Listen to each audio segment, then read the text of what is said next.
అధ్యక్ష ఎన్నికలు అగ్రరాజ్య అమెరికాలో కాకరేపుతున్నాయి. అంశం ఏదైనా ప్రెసిడెంట్ బైడెన్ ను టార్గెట్ చేస్తున్నారు యుఎస్ మాజీ అధ్యక్షుడు ట్రంప్. ఇంటర్నల్ ఇష్యూసే కాదు, ప్రపంచ దేశాలతో వ్యవహరిస్తున్న తీరుపై బైడెన్ ను కార్నర్ చేస్తున్నారు ట్రంప్. తాను అధ్యక్షుడిగా ఉంటే పరిస్థితులు ఇలా ఉండేవి కావంటూ సమయం దొరికినప్పుడల్లా అటాక్ చేస్తున్నారు. గాజాలో పరిస్థితులను బైడెన్ పై విమర్శనాస్త్రాలుగా వాడుకుంటున్నారు యుఎస్ మాజీ ప్రెసిడెంట్ డొనాల్డ్ ట్రంప్.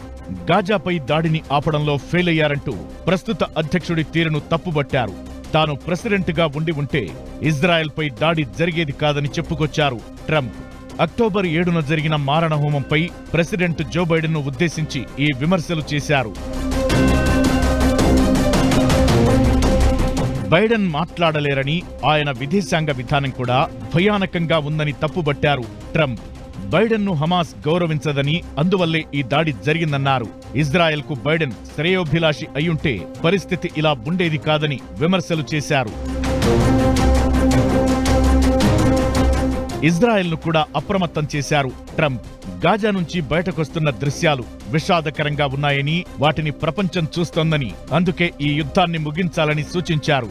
గాజా విషయంలో ఇజ్రాయెల్ దూకుడు తగ్గకపోవడంతో అంతర్జాతీయంగా మద్దతు తగ్గుతోందని హెచ్చరించారు. ప్రపంచ దేశాల మద్దతు కోల్పోతుండటంతో జాగ్రత్తగా ఉండాలని ఇజ్రాయెల్కు సూచించారు.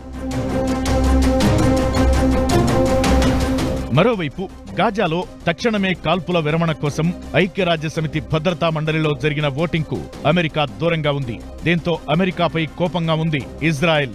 ఈ క్రమంలో శాంతియుత వాతావరణం ఏర్పడేలా అమెరికా చేస్తున్న ప్రయత్నాలకు అడ్డంకులు ఏర్పడ్డాయి.